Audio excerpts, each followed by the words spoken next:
Hello, in today's video I'll show you how to clean the dirty water tank on your ROBOROCK Saros Z70.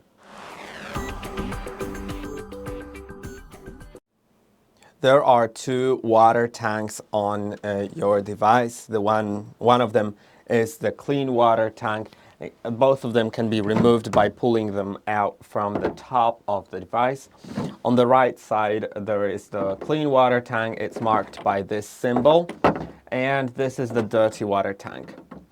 The dirty water tank should be emptied after each cleaning session, which means that after mopping, the mops will wash themselves automatically. And once they are washed, you will be able to begin emptying the dirty water tank.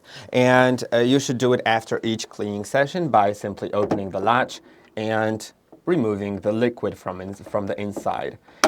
But also, once every 1 or 2 months, depending on your preference, you should clean it by not just rinsing it with water. I would recommend cleaning it as you would wash the dishes. Of course, not with the same sponge that you wash your dishes with, because you probably don't want to use that sponge for that. So try using something else for it, but try cleaning it with a detergent to prevent any odors and prevent any mold getting in there. And then you can just put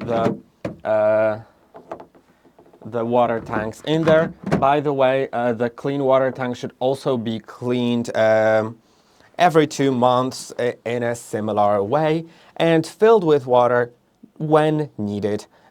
You'll probably just see the level of water.